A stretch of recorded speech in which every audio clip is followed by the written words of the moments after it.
Assalamualaikum warahmatullahi wabarakatuh. Kita bertemu lagi di mata kuliah Sistem Pengaturan Udara dan Sistem Pendingin. Kita sekarang masuk di modul kelima, yaitu di modul mengenai Indoor Air Quality dan Ventilation.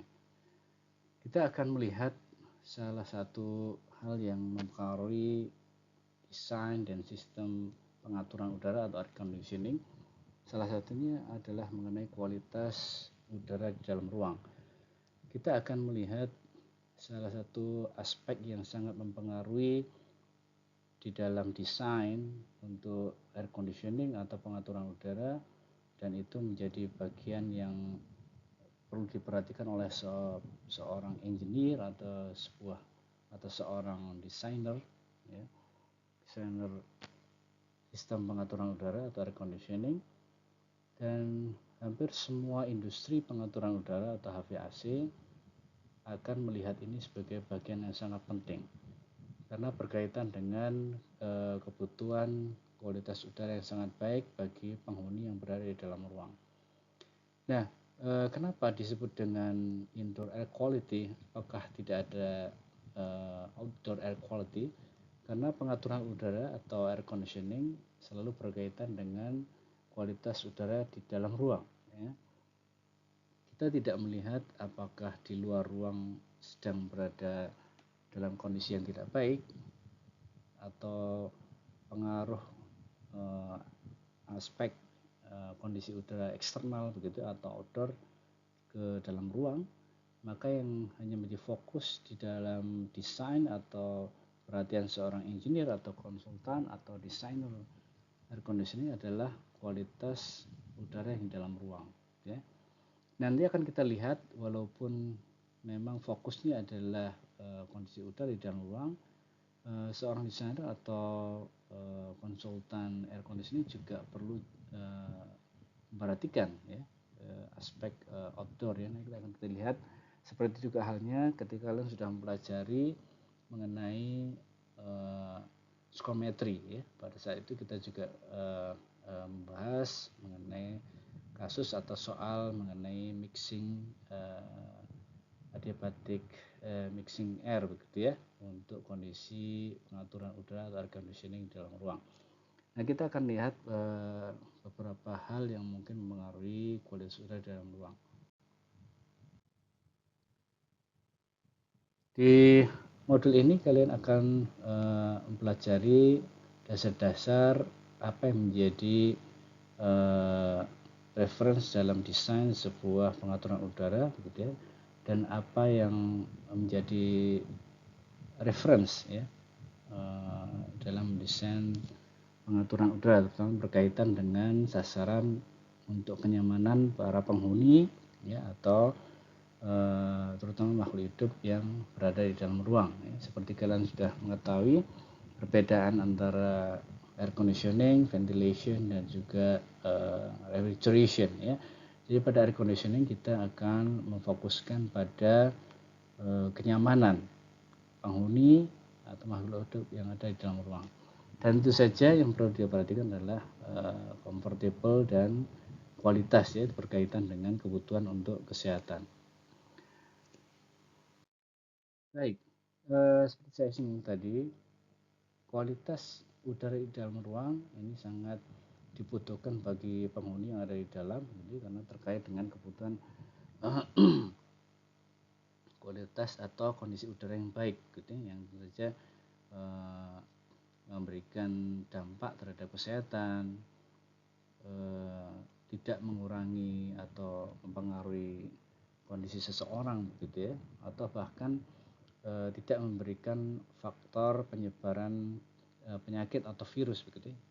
Nah, karena itu nanti akan kita bahas beberapa aspek desain begitu, ya, atau faktor-faktor yang mempengaruhi desain sebuah pengaturan udara, terutama berkait dengan mendapatkan indoor air quality yang baik. Dan itu saja seperti saya sampaikan tadi menjadi concern perhatian semua engineer HVAC begitu, ya, dan juga agar mendapatkan satu kondisi yang terbaik bagi penghuni dan juga untuk kenyamanan para penghuni ya, untuk terhindar dari kemungkinan adanya kontaminan atau polutan-polutan yang berbahaya. Nah, di dalam desain air conditioning, apalagi terkait dengan indoor air quality,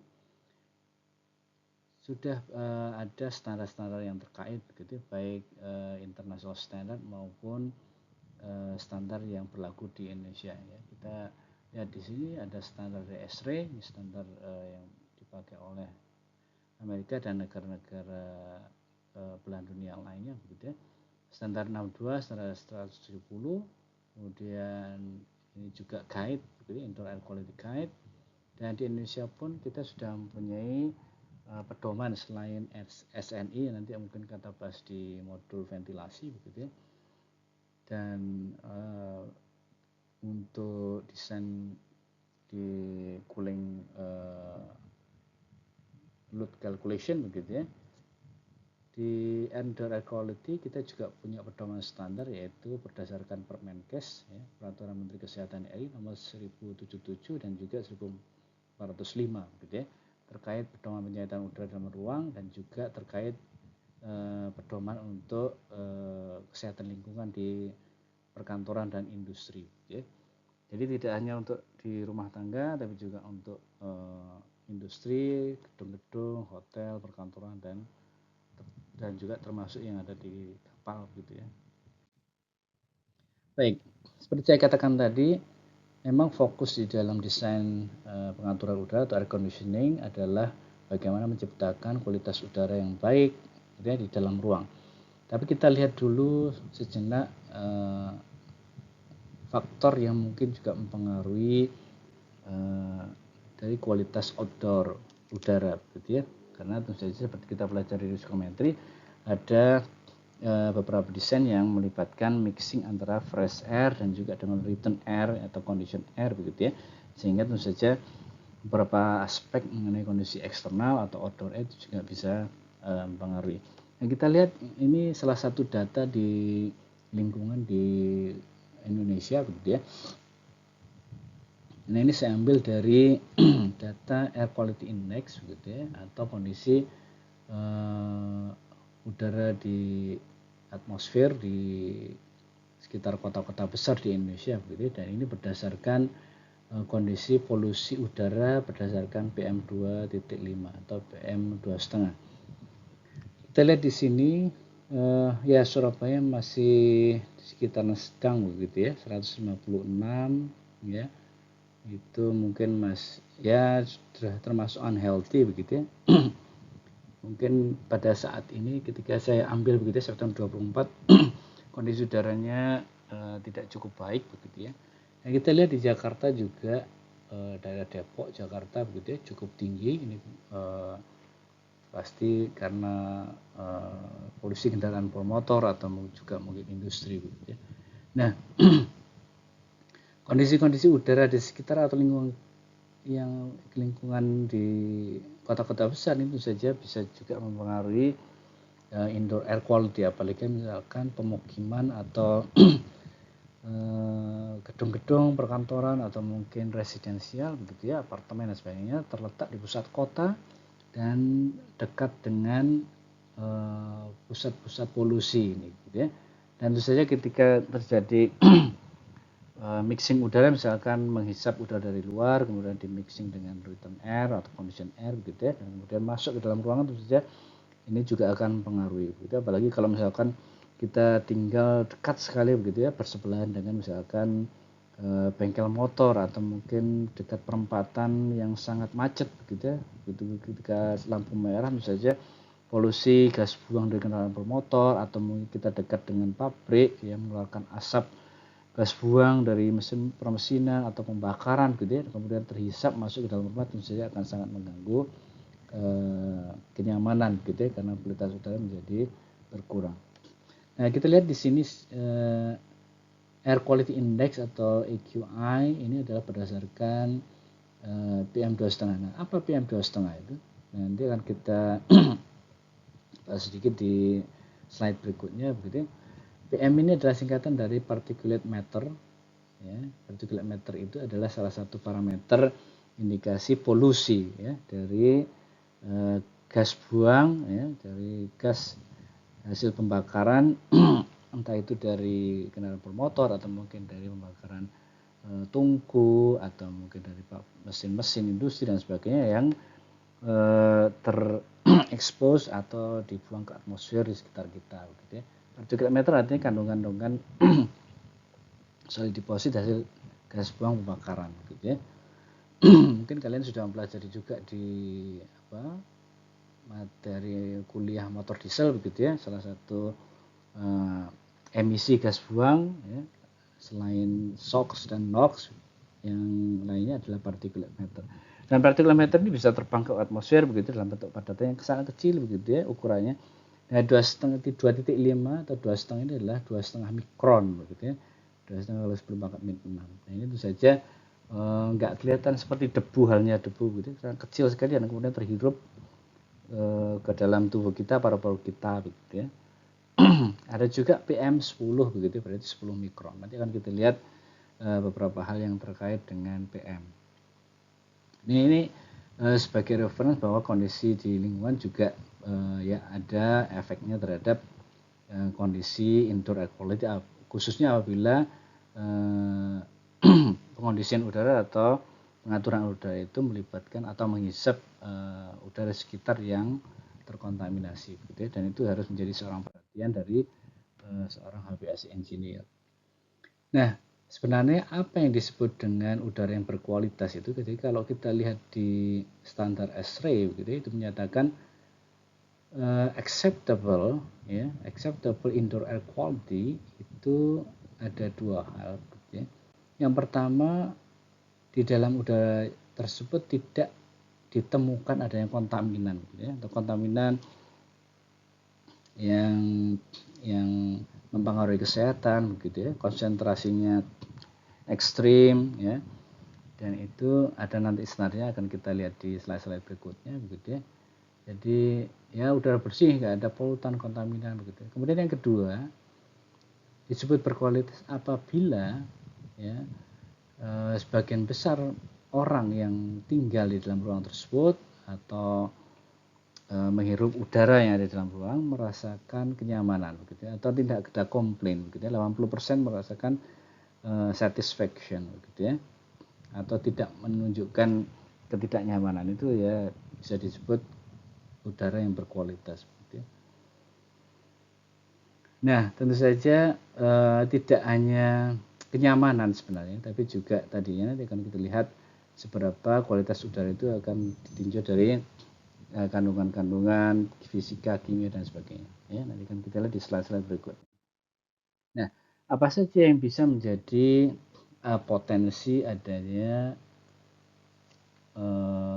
atau menimbulkan penurunan kualitas udara di dalam ruang? Ya, kita lihat di gambar ini ya, banyak sekali potensi-potensi yang bisa menurunkan kualitas udara dalam ruang. Gitu. Ada potensi chemical begitu ya, dari misalkan material dari building, kandungan kimia bahan bangunan begitu ya, atau mungkin dari bulu-bulu hewan peliharaan begitu ya, atau dari kutu ya, dari bulu-bulu kucing rontok dan sebagainya begitu ya, atau dari chemical begitu ya, mungkin di dalam rumah ada bahan-bahan kimia yang bisa terekspos ke udara di sekitar begitu ya. Nah, ini juga misalkan ada hasil-hasil pembakaran kompor begitu ya, karena kebanyakan kompor kita ya menjadi satu bagian di dalam ruang begitu ya, ruang masak dan sebagainya. Gas buang dari pembakaran kompor, entah itu gas stove atau mungkin kalau zaman dulu kita pakai kompor minyak tanah begitu ya, atau tungku kayu begitu ya. Nah, itu juga bisa masuk ke dalam rumah dan mempengaruhi kualitas udara di dalam ruang. Atau mungkin juga chemical begitu dari ya, cat atau bahan-bahan kimia begitu ya, atau mungkin dari bawah gitu ya, mungkin ada mungkin ada CO2 misalkan di kapal begitu ya. Kapal kita memiliki CO2 room gitu ya, atau foam room gitu ya, misalkan untuk fire extinguisher ya. Nah, itu bisa saja terjadi leakage dari perpipaan CO2, pipelines begitu, atau mungkin dari botol-botol CO2 ya yang bocor nanti makanya kalian ketika akan mendesain, misalkan di desain 3 begitu ya, CO2 room itu harus ada ventilasi, ada sirkulasi gitu ya, karena untuk mencegah konsentrasi CO2 yang mungkin bocor, mungkin terlepas gitu ya, sementara ruangannya tertutup sama sekali, dan ketika ada orang akses masuk ke dalam ruang begitu menghirup konsentrasi CO2 yang sangat tinggi, sangat berbahaya gitu bagi kesehatan. Begitu juga di atas kapal misalkan ada paint room gitu ya, atau ruang cat ya, itu juga ada beberapa mungkin sisa-sisa cat yang atau kaleng-kaleng yang terbuka dan sebagainya, atau juga penyimpanan dangerous goods, misalnya chemical bottle begitu, atau mungkin botol-botol refrigeran dari sistem pendingin begitu. Nanti akan kita pelajari juga, kita singgung di refrigerasi begitu ya, mengenai refrigeran. Ada beberapa refrigeran yang dia poisonous begitu ya, dia mungkin bagus sebagai refrigeran ya, working fluid ya, zat fluida yang digunakan sebagai zat pendingin, bekerja di mesin pendingin, tapi walaupun dia performanya baik, tapi dia termasuk poisonous, toxic gitu. Dan begitu dia rilis misalnya bocor begitu ya, itu juga berbahaya ya. Nah kemudian misalkan ruang kalian atau rumah kalian dekat dengan garasi misalnya begitu ya, ketika menyalakan kendaraan bermotor, gas buangnya mungkin bisa masuk, terhirup begitu ya. Mungkin kalian pernah dengar beberapa bulan atau beberapa minggu yang lalu begitu ya, ada beberapa orang meninggal begitu di satu toko kalau nggak salah, begitu di satu workshop atau toko begitu ya, bukan rumah tangga. Jadi ketika listrik mati, kemudian ownernya begitu, owner tokonya berinisiatif untuk menyalakan genset begitu ya. Nah kemungkinan besar gensetnya itu tidak di luar ruang, tapi berada di dalam ruang ya, sehingga beberapa langsung beberapa menit lah begitu ya, itu langsung pingsan, bahkan ada yang meninggal gitu. Kemungkinan besar karena gas buang yang dikeluarkan dari diesel gensetnya itu mengandung gas-gas beracun gitu, seperti kalian ketahui.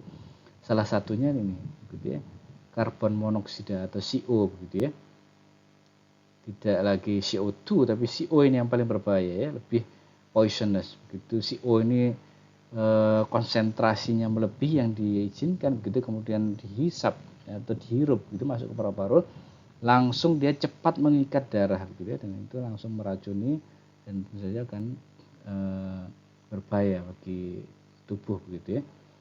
Nah bisa juga dari ini tadi ya, dari misalkan ada stove atau ada ini apa namanya, kalau di luar negeri begitu ya, kalau di Indonesia mestinya nggak ada begitu pembakaran untuk musim dingin begitu, mungkin dari kompor saja begitu, atau tungku. Ketika di desa-desa begitu, tungku juga berada di dalam rumah biasanya, kemudian memasak asap-asap pembakarannya masuk ke dalam rumah begitu ya. Nah kemudian ada juga ini kita lihat begitu, asap rokok. Nah ini juga kalian harus perhatikan, asap rokok itu menjadi salah satu polutan begitu ya, yang berbahaya, apalagi di dalam rumah begitu ya, berbahaya bagi anak istri, sebagian bagi kesehatan pribadi begitu ya, begitu juga untuk lingkungan sekitar. Begitu juga ruangannya lembab begitu ya, ada jamur, bakteri begitu ya, mungkin di daerah-daerah yang dekat kamar mandi ya, atau dapur dan sebagainya ya, dan itu juga akan juga mempengaruhi kesehatan. Ketika banyak bakteri yang menyebar di atmosfer kita, di udara kita, begitu jamur-jamur itu mempengaruhi kesehatan juga. Nah ini banyak sekali hal-hal yang bisa menjadi potensi pengurangan kualitas udara dalam ruang ya. Nah ini berdasarkan Permenkes ya, sudah dinyatakan itu beberapa aspek-aspek yang bisa menjadi faktor yang mempengaruhi kualitas udara di dalam ruang. Jadi kita bisa lihat misalkan dari bahan-bahan bangunan begitu ya, dari struktur bangunan. Nah, bahan bangunan misalkan asbes itu biasanya di atap ya, zaman dulu kita rumah-rumah masih atapnya asbes begitu ya. Ya, ternyata asbes itu sangat berbahaya bagi kesehatan, terutama bisa menyebabkan kanker begitu ya. Dan di Indonesia masih banyak rumah-rumah yang kurang care begitu ya, kurang concern untuk mengganti asbes dengan misalkan genting gitu ya, yang lebih aman dan sebagainya. Apalagi kalau asbesnya menjadi ceiling begitu, menjadi atap loteng begitu ya. Nah itu dan langsung berhubungan dengan penghuni yang ada di bawahnya, itu juga sangat berbahaya. Di negara-negara maju sudah dilarang ya, sama sekali dilarang. Mestinya di Indonesia Asosiasi Sipil Arsitek itu juga sudah memberikan satu warning atau menjadi satu aturan standar bahwa asbes sudah tidak bisa dipakai. Gitu. Nah itu mestinya harus dipatuhi oleh semua developer atau semua institusi yang akan membangun rumah atau gedung. Gitu. Nah kemudian misalkan penggunaan energi tidak ramah lingkungan begitu yang berbahaya sebagainya, batu bara dan sebagainya begitu ya, atau beberapa bahan yang tidak boleh dibakar misalnya begitu ya, bakaran plastik dan sebagainya. Ya mungkin kalian pernah dengar apa namanya pabrik tahu di Sidoarjo mungkin ya dekat Surabaya itu yang bahan bakar tungkunya ya untuk proses pembuatan tahu dan sebagainya itu berasal dari sampah plastik yang diimpor oleh Indonesia yang kemudian didistribusikan salah satunya kepada pabrik-pabrik tahu gitu. Nah itu akhirnya apa? Tahu yang dibuat menjadi mengandung gas-gas beracun begitu. Bahkan di sekitar lingkungan itu kondisi tanah dan sebagainya, hawa udaranya juga lingkungannya beracun begitu. Kalau tidak salah mengandung dioksin begitu ya. Bahkan telur-telur ayam jadi hewan-hewan ternak ayam mungkin kambing dan sebagainya yang makan daerah situ begitu ya itu juga tercemar begitu. Jadi telurnya sudah tercemar gitu ya. Itu berbahaya. Mungkin juga dari tadi ya bahan-bahan dinding, furnitur, perilaku merokok, pestisida begitu. Jadi orang yang nyemprot tanaman-tanaman di sekeliling rumah gitu ya, pestisidanya bisa masuk dalam rumah juga. Bahan kimia pembersih, kosmetika juga berbahaya, debu ya dari tungku kompor dan sebagainya. Ini sudah dinyatakan di dalam standar Permenkes. Nah, ini di Permenkes juga dinyatakan begitu ya. Ada 3 faktor begitu ya yang mempengaruhi kualitas udara dalam ruang. Begitu. Yang pertama adalah meliputi kualitas fisik ya. Kualitas yang berkurang dari sisi fisik. Parameternya apa? Ya nih dari kandungan unsur-unsur partikulat begitu ya atau kontaminan PM2,5 dan PM10, 2,5 mikron dan 10 mikron gitu ya. Suhu udara ini secara fisik yang bisa diukur begitu ya, suhu udara, pencahayaan, kelembapan, pengaturan. Nah apa PM2,5 PM10? Nah gambarannya seperti ini begitu ya. Jadi rambut kita itu biasanya 50 sampai 70 mikron itu sudah sangat kecil begitu ya. Seperti PM2,5 itu seperti rambut terbelah 7 begitu ya. Rambut terbelah 7 ya. Ini sangat kecil sekali. Lebih kecil dari diameter rambut kita begitu ya. Nah ini tentu saja nggak kelihatan seperti debu yang berterbangan. Seperti kita lihat apa adanya begitu ya. Udara kita nggak kelihatan padahal dia mengandung polutan-polutan yang berbahaya. Nah kemudian kualitas kimia gitu ya. Kan berarti apa yang mempengaruhi kualitas udaranya? Kandungan-kandungan kimianya begitu ya. Kandungan SO2-nya, NO2, CO, CO2, timbal, kemudian environmental tobacco smoke ini ya, asap rokok, asbes, ya, dan volatile organic compound, gitu ya. Bahan-bahannya mudah menguap, misalnya refrigerant, cat, bensin, gitu ya. Nah kemudian yang ketiga ada kualitas biologi, berarti kandungan-kandungan yang terkait dengan dokter-dokter tentang biologi, misalnya biologi jamur, bakteri begitu ya, yang hidup, yang dia tetap hidup gitu, tapi dia terbang di atmosfer kita, terbang di udara kemudian kita hirup gitu ya. Nah, ini tadi ya persyaratan fisik di Permenkes sudah dinyatakan. Suhu yang disyaratkan ya, berarti kalau suhunya lebih ya panas nggak baik lah gitu, atau di bawah 18 terlalu dingin, orang nggak bisa hidup di Indonesia terlalu dingin gitu ya, mungkin ya di atas gunung gitu ya, yang orang biasa ya mungkin sudah biasa, tapi sebenarnya secara normal seperti saya katakan gitu ya, bahwa kenyamanan manusia itu di dalam range suhunya antara 18 sampai 24 ya 25 begitu ya, kelembaban antara 35% sampai 75% begitu ya. Orang di Eskimo pun suhu di bawah itu ya merasa dingin begitu, pasti pakai jaket gitu ya. Di atas 25 ya sumuk sudah ya, panas begitu. Kemudian pencahayaannya ya minimal 60 lux begitu ya. Nanti kalian juga akan belajar di desain kelistrikan begitu ya, bagaimana mendesain lampu untuk penerangan di atas kapal ya, penerangan di dalam ruang-ruang di dalam kapal begitu ya, bagaimana yang baik begitu ya, jenis-jenis lampu dan sebagainya. Kemudian kelembaban, nah, ini seperti saya katakan 35-70%, biasanya normalnya ada 50% begitu, 55%. Laju ventilasi, berapa udara yang harus masuk, ya nanti akan kita bahas lagi ya di slide-slide berikutnya. Berapa udara yang harus masuk ke dalam ruang dan diperlukan untuk keperluan respirasi yang sehat gitu ya.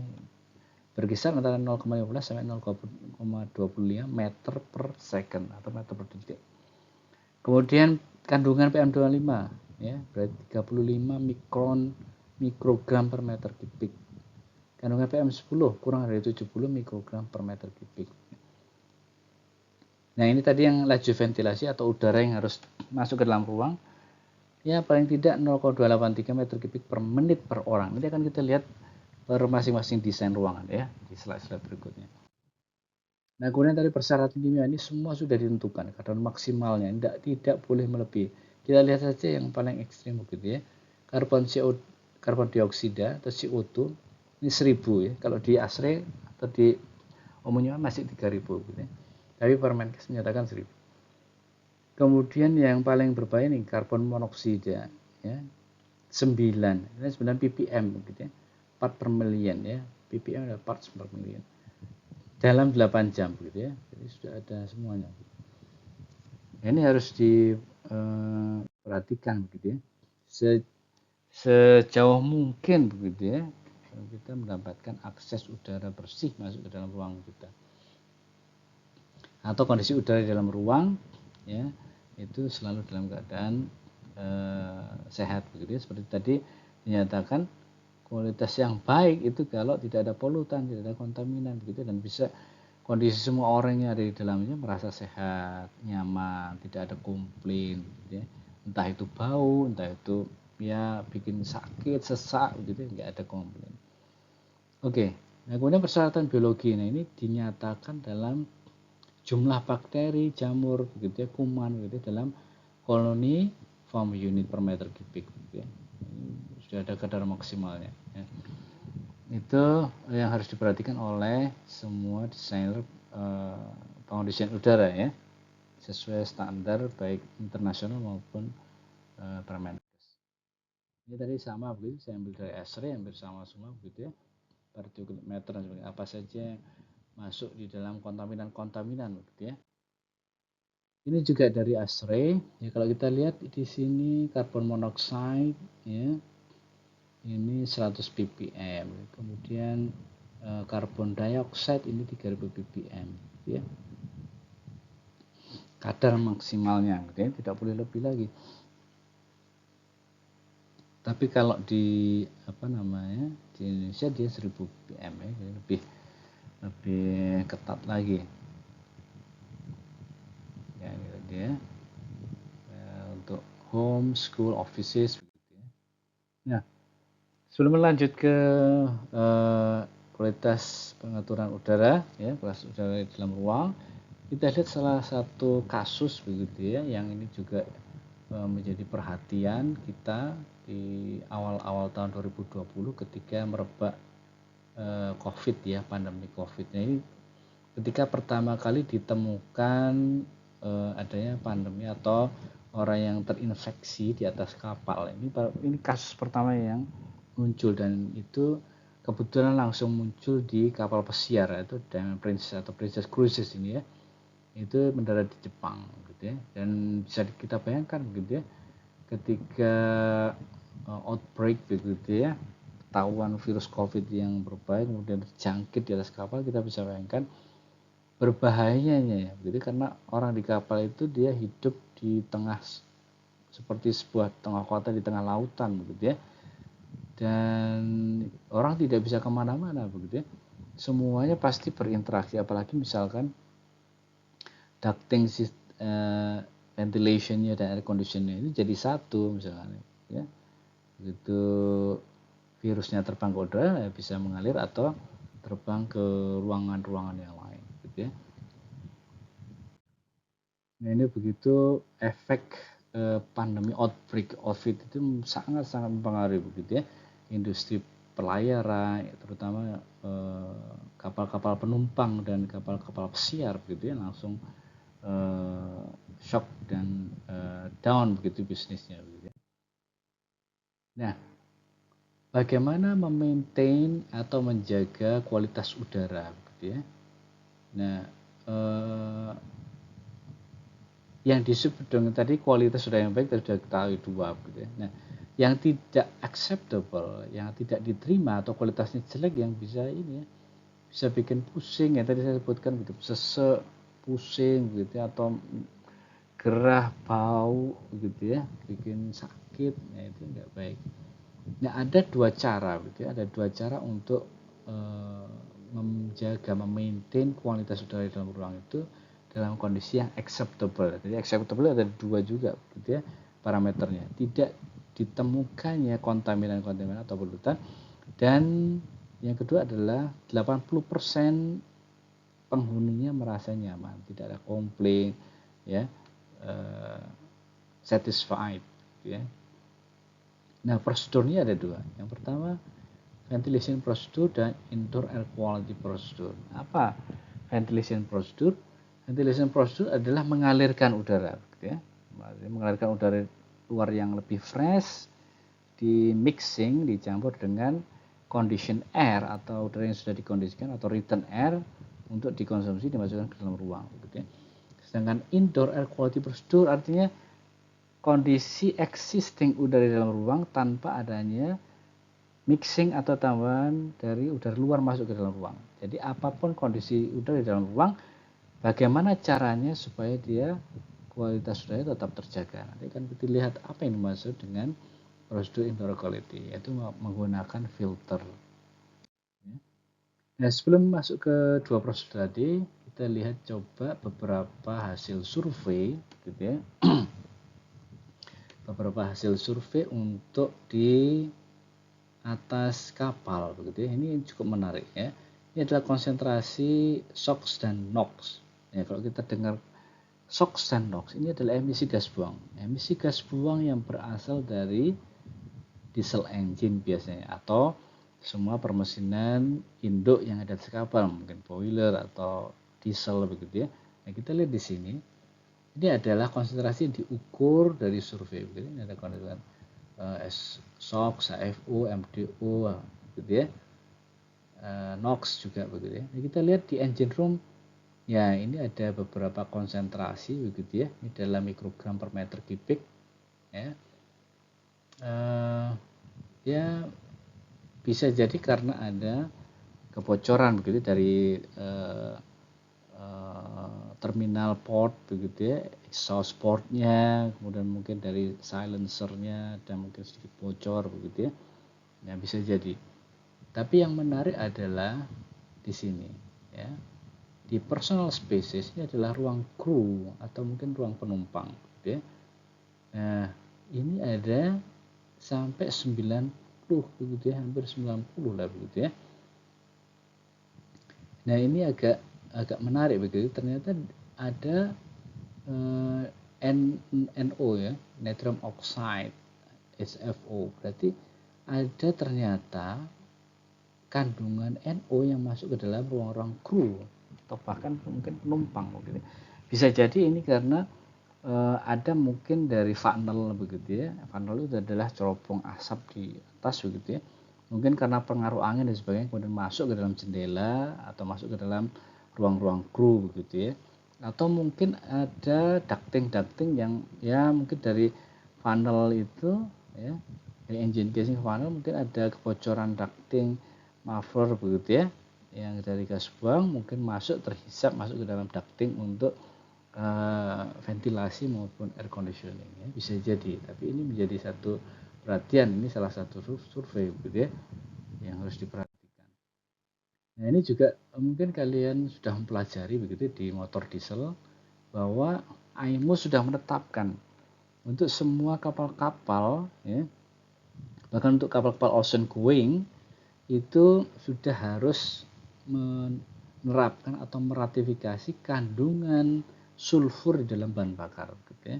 Nah, ini sulfur limit dalam persen, ya, persentase sulfur untuk semua fuel, ya, yang digunakan di atas kapal. Nah, ini khususnya untuk emission control area, begitu ya, emission control area. Nah, di beberapa negara bahkan yang sudah menerapkan lebih ketat lagi, misalnya daerah Kanada dan sebagainya, negara yang sangat strict untuk penerapan polusi, begitu ya. Mereka sudah menerapkan 0,1%, ya. Sementara Indonesia itu masih mengikuti global, begitu ya. Artinya ya masih ada toleransi dan sebagainya sampai, ya, itu 0,5% saja. Itu 2020. Indonesia mestinya sudah, begitu ya, sudah menerapkan 0,5% sulfur limit. Nah, seperti kalian ketahui, SOx ini ketika dijalankan, begitu ya, berarti bahan bakarnya itu harus spesifik dan bisa hanya menghasilkan sulfurnya itu 0,5%, begitu ya. Atau misalkan tidak pakai bahan bakar yang bagus, maka engine atau kapalnya harus dilengkapi dengan alat untuk mengontrol emisi, ya. Jadi kontrolnya ada dua, sebelum dibakar atau setelah dibakar jadi gas buang, begitu ya. Ada dua metode. Kebanyakan yang masih pakai after engine, begitu ya. Artinya gas buangnya saja yang dikontrol, emisinya, begitu ya. Karena kalau beli bahan bakar yang bagus mahal, begitu ya. Nah, biasanya owner kapal memilih treatment gas buangnya, begitu. Entah itu dipakai EGR, ya, kalian mungkin pakai apa namanya, treatment gas buang yang macam-macam, mungkin kalian sudah pelajari, begitu, scrubber dan sebagainya. Nah, ini menjadi perhatian seperti tadi hasil survei sebelumnya, begitu ya. Itu perlu menjadi perhatian karena ditemukan adanya ya polusi masuk ke kamar, begitu ya. Nah, itu menjadi perhatian. Nah, ini juga masih berkaitan dengan tadi, begitu ya, peraturan IMO untuk SOx, begitu, sulfur content. Nah, ini ini salah satu hasil juga survei, begitu ya, terhadap penggunaan bahan bakar, begitu ya. Jenis-jenis bahan bakar yang dipakai terhadap NOx limit, gitu. Kalau tadi SOx, nah ini NOx limit, begitu ya. Beberapa jenis bahan bakar ternyata kandungan NOx-nya itu berbeda-beda, gitu, tergantung dari RPM, gitu. Di sini NOx emission control area-nya di tier 3 ini cukup rendah, gitu. Ya, tergantung dari owner, gitu, mau kemampuan beli bahan bakarnya yang mana. Ini juga menjadi perhatian, ya. Ini juga terkait dengan tadi biologi quality, begitu, biology quality, kualitas udara berdasarkan biologi. Nah, ini adalah kandungan jamur dan bakteri, begitu ya. Ini bakteri, ini adalah fungus, ya, fungal atau jamur. Colony form unit per cubic meter, gitu ya. Nah, ternyata ruangan-ruangan yang berpotensi mengandung bakteri dan jamur, ya, berapa di sini kita lihat di sini, galley, dapur, common room, cabin officer, ya, kemudian ada gym, ya, ruangan gym, ada electrical room, begitu ya, kemudian ada bridge, begitu ya. Nah, kita lihat ya ini make sense, begitu ya, make sense di ruang-ruangan yang banyak terjadi peningkatan kelembaban, misalnya, begitu, di daerah dapur orang masak, begitu ya, kelembabannya naik, gitu ya. Atau di gym orang olahraga, begitu ya, kelembabannya pasti naik, gitu ya. Nah, itu make sense. Dan itu memang meningkatkan kandungan jamur mungkin di udara dan sebagainya, ya. Ini juga harus menjadi perhatian tentang ventilasi. Oke, baik, kita lihat sekarang prosedur yang pertama, bagaimana untuk memaintain acceptable indoor air quality, ya. Baik, yang pertama adalah ventilation procedure, ya. Ventilation procedure artinya apa? Tadi sudah saya singgung, menggunakan sirkulasi udara yang dimasukkan atau mixing ke dalam ruang, gitu ya. Ada fresh air yang dimasukkan, ya. Jadi membutuhkan minimum amount acceptable outdoor air, gitu ya, yang harus disuplai, ya, sehingga bisa mensuppress atau menghilangkan begitu ya, meremove polutan-polutan yang ada di dalam ruang gitu ya. Nah, biasanya minimum paling tidak 15 cubic feet per menit gitu ya, setiap orang itu harus disuplai ke dalam ruang ya. Artinya apa? 15 CFM itu sudah bisa untuk menjaga ruangan konsentrasi CO2-nya ya, konsentrasi CO2 di dalam ruang di bawah acceptable concentration atau di bawah maksimum yang diizinkan gitu ya, atau 0,1% atau tadi 1000 ppm begitu ya. Nah, ini yang sudah cukup. Jadi 15 CFM itu paling tidak minimal begitu ya untuk bisa mempertahankan udara masih nyaman, polutannya masih di bawah kadar yang diizinkan yaitu 0,1%. Jadi seperti itu. Nanti akan kita lihat di sini. Jadi sebagai contoh begitu ya. Ini tadi ya kontaminannya, kemudian air quality standard di Amerika begitu ya. Nah, ini tadi kita sudah singgung carbon dioxide 100 mikrogram per meter kubik atau tadi kalau ini 0,05 ppm bahkan begitu ya. Nah, ini kalau tadi 0,5 ppm, di sini sudah minta 0,5 ppm begitu ya. Kemudian karbon monoksida ya, selama 8 jam ini 10 miligram per meter kubik atau 9 ppm ya. Ini juga menjadi standar di Amerika. Kalau tadi di Indonesia CO2 1000 ppm begitu ya. 1000 ya, 1000 mikrogram per meter kubik ya. Nah, kalau di Amerika atau di negara-negara maju mungkin lebih ketat gitu ya. Nah, kita lihat ventilation rate. Ventilation rate itu adalah laju udara sirkulasi yang dimasukkan ke dalam ruang. Nah, kita lihat sebagai contoh begitu, dining room atau ruang makan begitu ya. Maksimum okupansi, berapa jumlah orang yang harus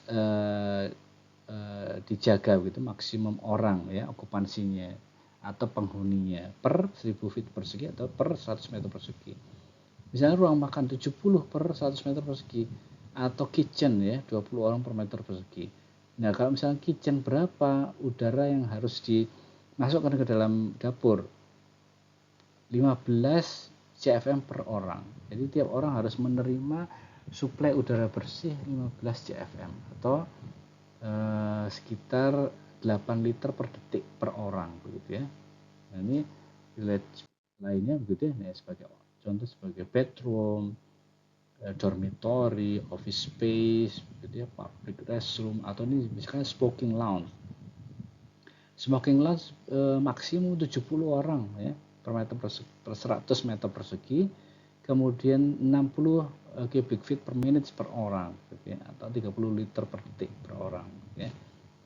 Misalkan di kelas begitu ya, kita lihat di sini semua ada begitu ya. Mana ini classroom misalnya begitu ya. Nah, classroom itu 50 orang per 100 meter persegi. Kalian bisa cek begitu kelas kita itu luasannya berapa? Mungkin sekitar 10 kali 8 begitu ya. 10 kali 10 juga mungkin ada. Ya 100 meter persegi lah kira-kira begitu ya, maksimum 50 begitu ya. Nah, berapa ventilasinya atau sirkulasinya? Kalau di kelas-kelas kita nggak ada tuh ya. Ketika kelas berjalan, pintu ditutup, jendela sudah ditutup karena kita pakai air conditioner begitu, pakai AC. Lalu yang bagus adalah sirkulasi tetap ada begitu ya. Karena mungkin kelas berjalan lama dan sebagainya. Kalau di luar negeri ada ventilasi, ada sirkulasi begitu ya. Nah, kalau di kelas-kelas kita pengondisian udaranya ya dari split AC begitu ya, atau air conditioner independent ya. Split AC itu tidak ada ventilasi, tidak ada sirkulasi dari luar. Mungkin sirkulasi di luarnya ketika pintu buka tutup, ada orang masuk keluar, atau mungkin dari celah-celah jendela yang kurang rapat dan sebagainya. Padahal itu dari sisi energi kurang baik begitu ya dalam mengoperasikan air conditioner. Nah, itulah kondisi di kelas-kelas kita, sebagian besar di gedung-gedung kita juga begitu ya. Padahal untuk kondisi standar kesehatan dan sebagainya, seperti tadi acceptable indoor air quality, ya harus ada ventilasi atau sirkulasi. Ya. Nah itu yang menjadi patokan begitu ya, makanya di gedung-gedung, mall dan sebagainya tidak boleh tertutup sama sekali begitu ya, harus ada sirkulasi dari luar mixing dengan udara yang sudah dikondisikan. Gitu ya. Karena itu memang dibutuhkan oleh semua penghuni yang ada di dalam ruang tersebut. Ini juga untuk resident facilities. Nah, bagaimana mengukur begitu ya konsentrasi polutan? Ya, konsentrasi polutan itu tergantung dari tadi seberapa pengaruhnya juga dari luar begitu ya, polutan-polutan dari luar dan juga indoor polutan. Gitu ya. Dan kemudian bagaimana mengurangi polutan-polutan yang sudah ada di dalam ruang. Nah, untuk mengurangi polutan, ya, polutan removal ini bisa dengan dilution, itu penipisan atau ya menghilangkan konsentrasi dengan sirkulasi, gitu ya. Dengan sirkulasi tadi ya, memasukkan fresh air atau disedot keluar, gitu ya. Kemudian selalu begitu. Karena kalau ruangan tertutup sama sekali, tidak ada fresh air, tidak ada sirkulasi udara bersih dari luar, bisa jadi semakin banyak polutan-polutan yang terbentuk. Misalkan di dalam ruangan yang tertutup, di situ ada kompor, ada tungku, mungkin ada orang merokok, orang bernafas, begitu ya, orang beraktivitas, sementara tidak ada sama sekali pergantian udara yang sehat. Gitu ya. Nah, itu saja akan meningkatkan polutan di dalam ruang sehingga meningkatkan penurunan kualitas udara. Gitu ya. Nah, di sini ditunjukkan bagaimana mengukur begitu ya, mengukur indoor pollutant concentration. CI ini adalah indoor concentration pollutant begitu ya, dalam mikrogram per square feet. Kemudian dari outside yang masuk begitu ya. Kemudian N ini adalah yang dihasilkan misalkan dari kompor atau mungkin polutan-polutan yang lain yang bisa muncul di dalam ruangan begitu ya. Dan ini adalah jumlah suplai udaranya yang masuk ya dalam CFM. Kita lihat contoh di sini ya. Ini terkait dengan ventilation procedure begitu ya, jumlah udara yang dibutuhkan. Misalkan ruang kelas luasnya adalah 500 square feet ya. Didesain untuk 20 siswa. Berapa jumlah udara yang dibutuhkan ya, harus disirkulasikan, dimasukkan ke dalam ruangan berbasis jumlah siswa. Atau yang kedua, berapa jumlah udara yang dibutuhkan apabila berbasis luasan ruang kelas, yaitu 500 square feet. Oke, nah kita lihat tadi di tabel tadi yang sudah kita lihat tadi ya. Untuk classroom itu maksimum okupansinya 50 per 100 meter persegi atau 50 per 1000 feet persegi. Jumlah udara yang harus dimasukkan ke dalam ruang 15 CFM per person atau 8 liter per detik per person. Kita lihat di sini. Sekarang berbasis jumlah siswa dulu. Kalau berbasis jumlah siswa, nah dari aturan itu 50 maksimum. Ya. Sementara kita hanya memasukkan 20. Berarti kalau kita buat 20 siswa, maka karena kebutuhan udaranya ya, untuk desain ruang kelas ada 15 CFM per persen, berarti kalau untuk 20 orang butuh 300 CFM. Oke, nah sekarang kita lihat kalau berbasis luasan. Ya, berapa jumlah udara yang dibutuhkan? Kita lihat di sini aturannya per 1000 feet persegi ya, 50 orang maksimum. Berarti kalau kalian punya 500 square feet, maka okupansinya adalah 25, begitu kan ya. Jadi ternyata ruang kelas 500 square feet itu bisa diisi maksimum 25 orang. Sehingga kalau 25 orang dikalikan ketentuan minimum suplai udaranya 15 CFM per persen, berarti 15 kali 25 sama dengan 370 CFM. Nah, mana kira-kira yang akan kalian pilih? Berdasarkan jumlah siswa atau berdasarkan luasan ruang kelas gitu ya. Oke, nah kita untuk safe, untuk aman begitu ya, maka lebih baik kita memilih jumlah udara yang lebih besar yang bisa dimasukkan ke dalam ruang. Karena untuk 500 feet persegi kita masih diizinkan begitu ya, diberikan keleluasaan maksimum sampai 375 CFM. In case begitu ya, ada siswa yang perlu ditambah ya, masih ada keluangan memasukkan sampai tambahan 5 siswa, dan 500 feet square feet itu masih mempunyai cadangan udara begitu ya, untuk lebih kondisinya lebih sehat. Apalagi kalau hanya diisi 20 mahasiswa begitu ya, maka kondisi udaranya akan lebih sehat lagi begitu ya, dengan memasukkan 375 CFM. Oke, nah ini contoh untuk menghitung konsentrasi polutan tadi ya. Kalau misalkan kita mengetahui konsentrasi CO2 yang dihasilkan ya, dari proses pernafasan ya, seperti pernah saya singgung di modul air conditioning begitu ya, dari 0,04 persen jadi 0,4% kira-kira orang bernafas begitu ya, yang dihirup 0,04% CO2-nya, yang keluar lebih banyak lagi. Nah oke, misalkan rate-nya adalah 0,025 CFM. Ini adalah kandungan CO2 begitu ya, yang dikeluarkan dari tiap orang. Kemudian CO2 concentration misalkan dari luar itu 400 ppm. Berapa suplai udara ventilasi yang dibutuhkan untuk menjaga kandungan konsentrasi CO2 di dalam ruang itu di bawah 1000 ppm ya. 1000 ppm ya, 1000 ppm untuk CO2 seperti di Permenkes tadi ya. Maksimum kandungannya adalah 1000 ppm. Oke, kita diketahui dulu N ini adalah jumlah konsentrasi yang di-generate begitu ya, dihasilkan ya, oleh di dalam ruang ya, 0,025 CFM per orang.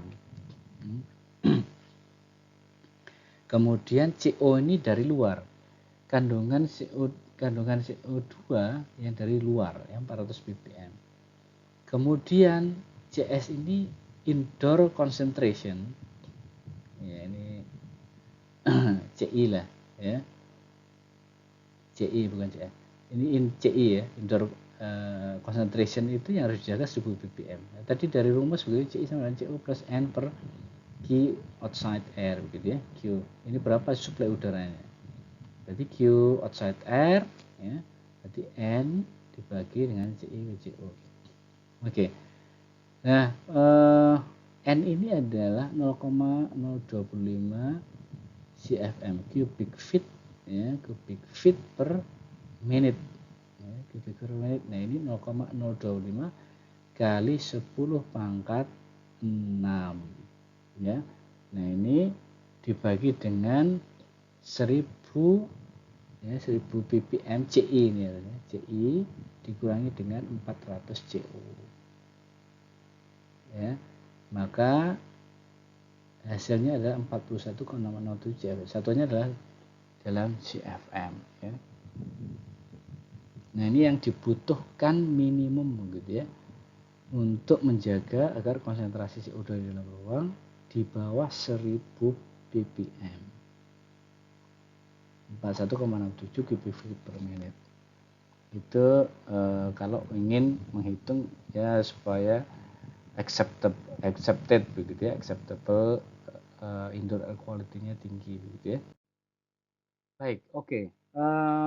Kita cukupkan di sini, kita akan masuk ke part 2 untuk kita bahas lebih lanjut mengenai prosedur untuk menjaga kualitas udara di dalam ruang. Terima kasih.